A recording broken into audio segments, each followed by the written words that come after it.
여호와의 종 모세가 죽은 후에 여호와께서 모세의 수종자 눈의 아들 여호수아에게 말씀하여 이르시되 내 종 모세가 죽었나니 이제 너는 이 모든 백성과 더불어 일어나 이 요단을 건너 내가 그들 곧 이스라엘 자손에게 주는 그 땅으로 가라.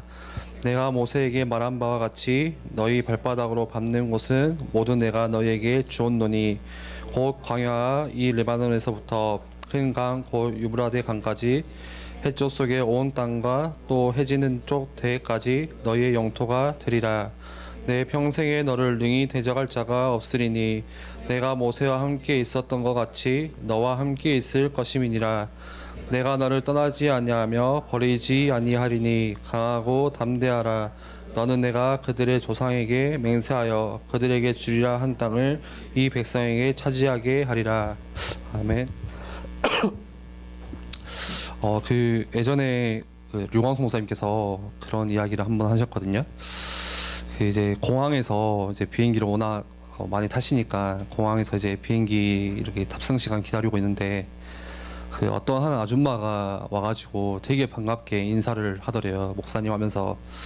그래서 목사님 이제 몰라보시는 거죠. 이 사람이 누구지 이제 계속 당황을 하면서 생각을 하는데 이야기하다 보니까 이제 30년 전에 꽤 시간이 많이 흘렀죠.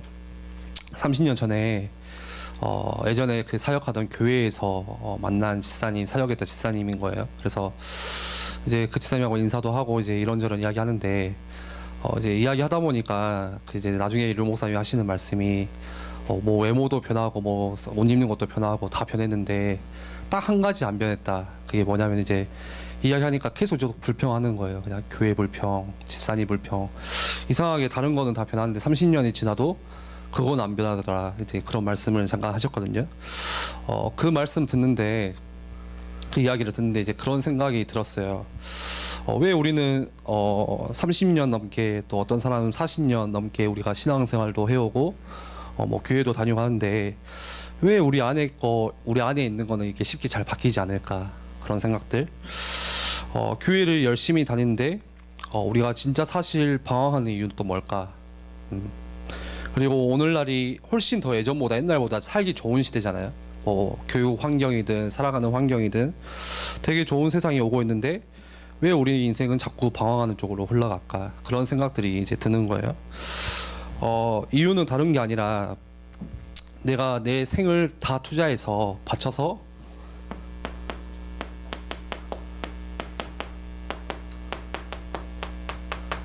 오늘 말씀 제목이죠. 정복할 현장이 없기 때문에 그런 거예요. 내 삶을 다 투자할 수 있는 하나님께서 예배하신 나의 현장, 이거를 발견하지 못하기 때문에 내가 뭐 30년, 뭐 40년 오랫동안 신앙생활을 해도 그게 잘 안 바뀌는 것 같아요. 그래서 이 현장이 발견되지 않으면은 늘 어디 속에 있어야 되냐면 늘 갈등 속에 있을 수밖에 없어요. 특히 청년 때 현실적인 갈등이 제일 많은 시기거든요. 예, 뭐 중고등학교 때, 대학교 때는 이제 뭐 이렇게 뭐 해야 되니까 뭐 취직해야 되니까 대학교 가야 되니까 정신없이 공부하고 하는데 실제 돈에 대한 뭐 걱정들, 내 삶에 대한 걱정들, 뭐 인간관계 이런 것들, 현실적인 갈등은 제일 많이 하는 시기가 청년의 시기인데 내게 정복할 현장, 하나님께서 내게 예배하신 나의 현장을 발견 못하면은 늘 현실적인 갈등 속에서 머물러 있는 거예요. 삶은 계속 방황하고요. 그리고 우리의 신앙생활도 늘 힘없이 무기력하게 신앙생활을 하는 거거든요. 그러면은 내가 정복해야 할 땅이 어딜까요? 내가 정복해야 될 지역이 어딜까요? 이거는 뭐 옛날 말씀처럼 뭐 지리적인 땅, 뭐 물리적인 땅 그거를 이야기하는 게 아니라 우리가 정복해야 될 땅은 내가 지금 살고 있는 지역, 네. 그리고 내가 지금 일하고 있는 일터, 내가 다니고 있는 학교, 내가 삶을 살고 있는 내 가정, 또 내 가문, 그게 우리가 정복해야 될 땅 현장이에요. 내가 학생이라면은 학교가 그 현장이고요. 내가 직장이라면 내 직장이 정복해야 될 현장이거든요. 그런데 중요한 거는 한 번도 우리가 이런 생각들을 못 하는 거예요. 예. 한 번도 내가 다니는 학교, 내 가정, 직장 이거를 내 생을 투자해서 정복해야 될 현장이구나. 예. 그런 생각들을 못 하는 거예요. 그냥 집에 가면은 가정은 쉼이 그냥 그게 다고, 예. 일하러 가면은 그냥 일하는 게 그게 전부고 그렇게 살아가는 겁니다. 거의 생각하는 게 그러다 보니까 그냥 직장 가기 싫다. 이제 현실적인 갈등만 계속 하는 거거든요. 예. 학교 가기 싫다. 이놈의 집구석에서 왜 내가 태어나가지고 이렇게 고생할까. 예. 이런 갈등이 계속 머물러 있는 거예요. 그래서 오늘 제목을 이렇게 잡았어요. 여러분은 정복할 현장이 지금 있는지 오늘 말씀 통해서 좀 확인했으면 좋겠어요. 실제 많은 크리스찬들이 힘이 없는 이유가 이 정복할 현장이 없기 때문에 그런 거예요. 신앙생활은 내게 정복할 현장이 있을 때부터 그때부터 진짜 힘이 생기거든요. 전도자 바울이 그 바울이 구원을 받자마자 가장 먼저 했던 게 정복할 현장이 무엇인지 바로 알았던 거예요. 이방인의 사도. 예. 하나님께서 나를 이방인의 사도로 부르셨구나. 그러니까 내 주위에 있는, 내 주변에 있는 모든 이방 지역은 내가 정복할 현장. 이걸 아주 선명하게 붙잡았거든요. 우리가 정복할 현장에 대해서 오늘 조금 말씀을 나누기 원하는데요. 실제 내게 정복할 현장이 없으면은 가장 중요한 우리의 어떻게 보면 인생인 거죠. 우리의 신앙생활이 어떻게 될까요? 예. 한번 전도의 관점에서 봐볼게요. 내게 현장이 없으면은 가슴에 이 전도가 담기기가 힘들어요. 담기는 것조차. 예.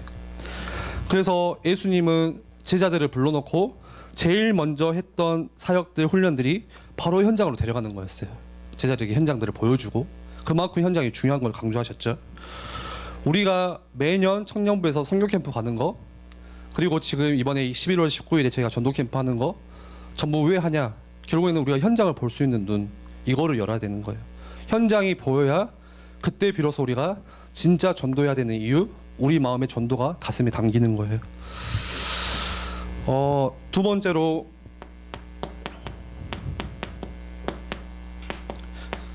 성경 공부도 마찬가지예요. 지금 현재 많은 교회 교인들의 문제가 현장 없이 성경 공부하는 거예요. 네. 지금 현장이 없을 때 우리의 신앙생활이 어떻게 흘러가는지 같이 보는 겁니다.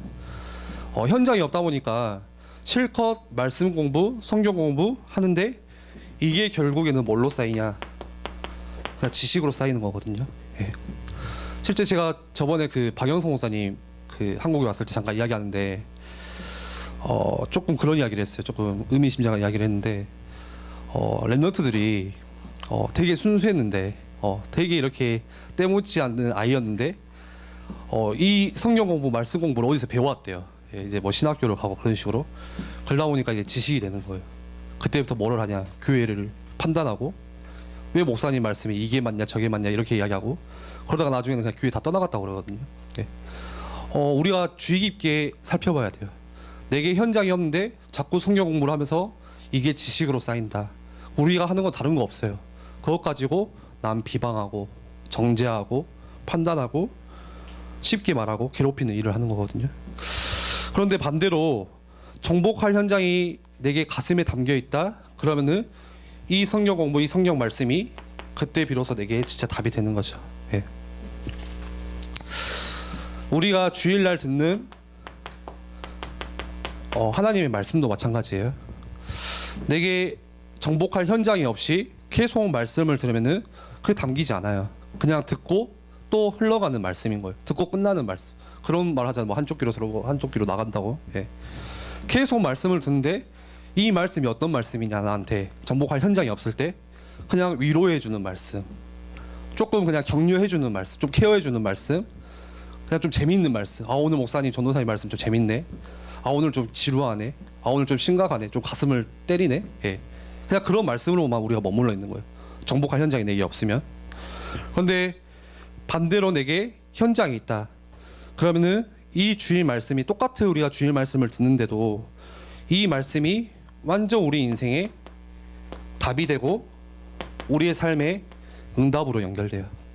그거는 확실한 거죠. 그리고 말씀을 들으면은 힘이 나고 말씀이 기대가 되기 시작하는 거예요. 왜요? 이 하나님 말씀이 내가 정복할 현장 속에서 성취되기 때문에. 그리고 이 말씀으로 내가 사람들도 내 현장도 그때 비로소 살릴 수가 있는 거거든요. 기도에 관해서 봐볼까요? 현장 없는 기도는 전부 조금 표현이 거칠지만 거의 죽은 기도라고 생각하시면 돼요. 내게 정복할 현장이 없다. 그런 기도는 죽은 기도예요. 자꾸 응답이 안 오는 거죠. 기도를 해도. 예수님께서 가장 최대 명령으로 사명으로 주신 말씀이 뭐죠? 뭐죠?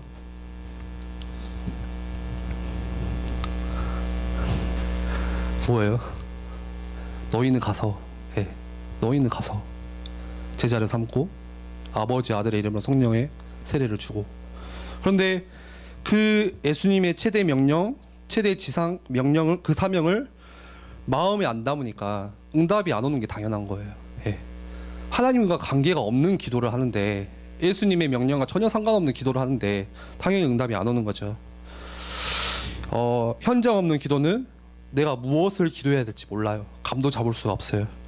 그리고 아무리 우리가 그 기도의 수준을 높여도 그냥 육식적인 기도에 거기에 머물 수밖에 없어요. 그 선을 넘지를 못해요. 그리고 맨날 똑같은 기도, 반복적인 기도 하거든요. 그게 이제 성경에서 말하는 중언부언하는 기도예요. 그리고 그렇게 하다 보니까 응답이 없으니까 나중에 기도를 안 하게 되는 현실이 일어나는 거죠. 이렇듯 우리의 신앙생활이 열심히 하는데 그것과 상관없이 내게 정복할 현장이 없다. 그러면은 전혀 우리의 신앙생활 방향도 잡지 못해요. 내가 오늘 아침에 눈을 뜨고 치열하게 하루를 살아야 되는 이유 몰라요. 내가 어떻게 살아야 되는지 우리 인생의 목적, 감을 잡을 수가 없는 거예요. 교회도 마찬가지거든요. 교회가 이런 일 저런 일 많이 하는데 딱 한 가지 방향, 목적이 확실해야 돼요. 그거는 전도와 선교잖아요. 이게 안 되면은 우리가 열심히 일하고 우리 청년분들 특히 죽어라 일하는데 그냥 지치는 거예요. 일로서만 남는 거고요.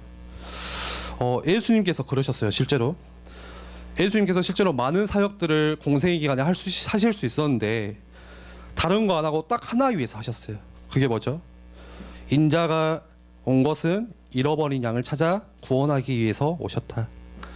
그러니까 그 딱 한 가지 방향, 그 목적 가지고 그 집중하다가 예수님께서 가신 거거든요. 우리가 똑같은 거예요. 우리의 교회 한 방향. 우리가 직장에 오늘 가야 되는 이유, 오늘 우리가 하루를 시작하면서 치열하게 하루를 시작하게 된 이유, 결국에는 내게 정복할 현장, 여기에 방향을 맞춰야 되는 거예요. 정복할 현장이 있다는 것은 우리가 신앙생활의 방향을 잡을 수 있고 굉장히 축복의 통로가 되는 거죠. 신앙생활에 정복할 현장이 생기면 진짜 그때 힘이 생기는 거예요. 그리고 우리가 이른 아침에 일어나서 하루를 시작할 때 기도할 수 있는 이유, 그게 정복할 현장이 있을 때 시작되는 거거든요. 그 예전에 그 한번 들으셨을 거예요. 그 전능자의 그늘이라는 책도 있고요. 예전에 그 에콰도르에서 젊은 선교사 5명이 경비행기를 타고 이제 에콰도르에 갔어요. 그리고 3달 동안 그 지역을 순회하면서 계속 뭐 먹을 것도 떨어주고 입을 옷도 이렇게 떨어쳐주고 그런 좀 친밀한 교제를 조금씩 이렇게 사귀기 시작했어요. 왜 바로 가지 못했냐? 그 부족이 그 부족 특색이 그래요. 다른 부족이 오면은 바로 죽이고 토막내서 살인하는 게 그 부족의 나쁜 습관이거든요. 그래서 3달은 물건을 떨어져주고 지내다가 3달 뒤에 이제 비행기가 착륙을 한 거예요.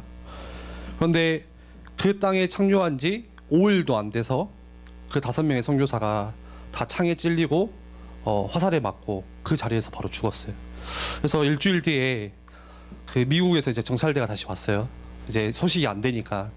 근데 가보니까 시체는 그대로 부패돼 있고 화살은 그대로 꽂혀 있고 창은 그대로 찔려 있고 그대로 죽은 거예요. 근데 이제 놀라운 거는 이렇게 수색을 해보니까 주머니에 총이 있는 거죠. 권총이. 자기를 보호할 수도 있고 쏠 수도 있는데 그 선교라는 목적 때문에, 한 가지 방향 때문에 그렇지 않은 거죠. 나중에 그 일이 있고 나서 그 책에서도 나오죠. 미국 그 여론에서 난리가 난 거예요. 이게 무슨 뭐 낭비냐, 젊은 사람들이 그 아까운 시간을 왜 이런 데 투자해가지고 뭐 개죽음을 당하냐 이렇게 떠들었는데 그 미국 기자들이 그 짐 엘리엇 선교사 그 아내한테도 와서 물어보는 거예요.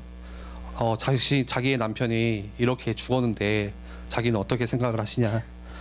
그때 그 선교사 부인이 하는 말이 이게 무슨 낭비냐. 예, 책에 나온 내용이에요. 낭비가 무슨 말이냐.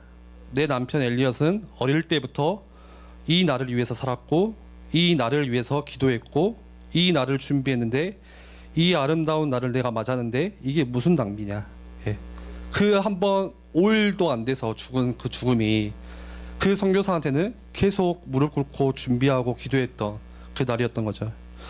그리고 그 사건이 지난 뒤에 그 아내하고 또 죽었던 선교사들 동생들과 같이 또 그 땅에 가요. 그 부족한테. 그때 이제 말씀을 전하고 실제 거기에 있는 부족들이 복음 받고 교회를 세우고 중직자가 세워지고 되게 멋진 그 선교의 이야기가 있거든요. 복음도 한 번도 전해보지 못하고 그냥 죽었어요. 비행기 착륙하자마자. 근데 이 이야기를 들으면은 차라리 이게 가치 있는 인생이겠구나. 차라리 이 사람들이 행복한 사람이 있구나. 그 이유는 뭐죠? 전복할 현장이 있었다는 거예요. 내 생을 두고 준비할 수 있고 내가 진짜 무릎 꿇고 기도할 수 있고 내 생을 모두 다 투자할 수 있는 자기의 현장, 이게 있었던 거죠. 진짜 우리에게 이 현장이 없으면은 제가 처음에 이야기한 것처럼 30년, 40년 신앙생활 하는데 똑같은 거 왜 안 바뀌어요? 늘 교회 불평하지, 이해 힘들다고 하지, 저 집사님이 왜 저래 이렇게 얘기하지. 그래서 진짜 우리가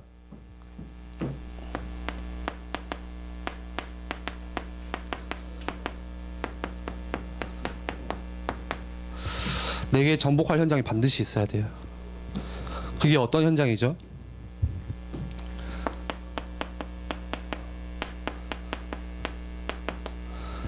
지금 현장은 저주와 재앙이 가득한 수많은 현장이고요. 그리고 진짜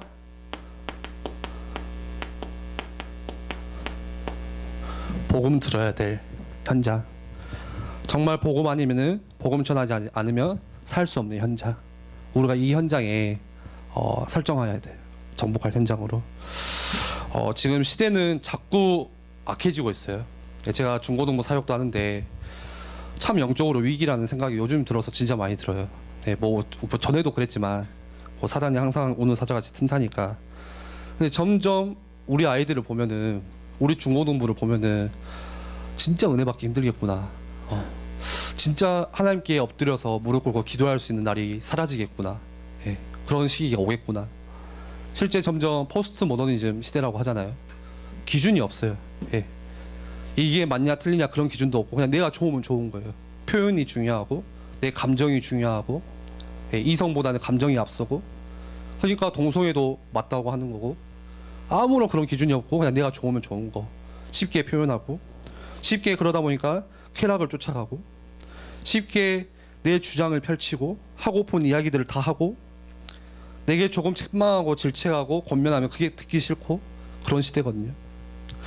우리가 앞으로 정복할 세대는 진짜 참 이해하기 힘든 세대가 자꾸 올 것 같아요. 말씀을 정리할게요.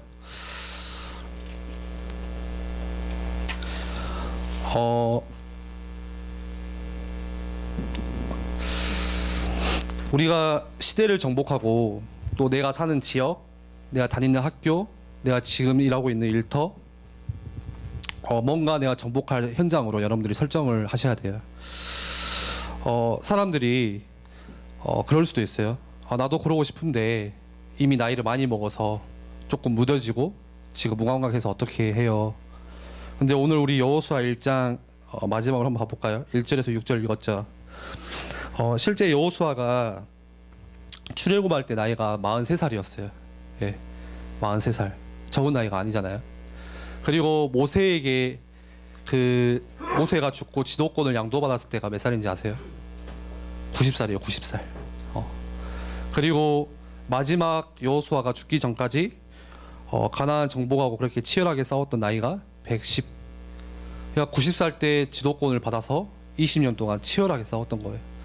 저는 지금 늦었는데요. 저는 이미 이제 무뎌졌는데요. 그건 우리에게 이제 핑계가 되지 않아요.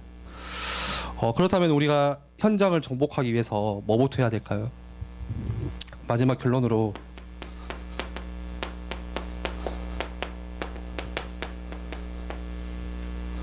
전도자의 삶부터 우리가 시작하셔야 돼요. 오늘 붙잡아야 될 말씀, 또 오늘의 기도, 오늘 내가 정복해야 될 전도의 현장, 그렇게 시작하시면 돼요. 그래서 우리가 캠프를 하는 이유도, 우리가 자꾸 청년부 가지고 같이 선교 캠프를 가는 이유도 사실 전도자의 삶을 가장 기본으로 깔고 가는 거거든요. 내 안에 지금 안 되고 있는 현장들 다 있을 거예요. 내 직장, 절대 바뀌지 않을 것 같은 우리 부모님, 내 가정, 내 가문, 내 학교. 근데 우리가 그거를 그냥 두지 마시고 그 복잡한 가정 가문, 그렇게 치열한 학교 현장, 내 직장 현장, 그거를 정복할 현장으로 여러분들이 만드세요. 우리 같이 기도하겠습니다.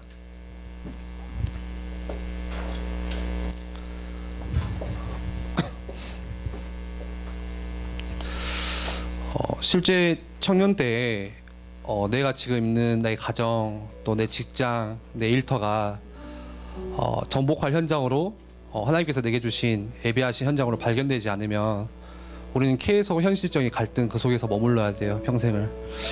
이 시간 함께 같이 기도할 때 우리가 그냥 버려두었던 여러 갈등 있는 현장들 내가 다시 정복할 수 있는 새로운 현장으로 붙잡을 수 있는 은혜를 달라고 우리 같이 말씀 붙잡고 함께 기도하겠습니다.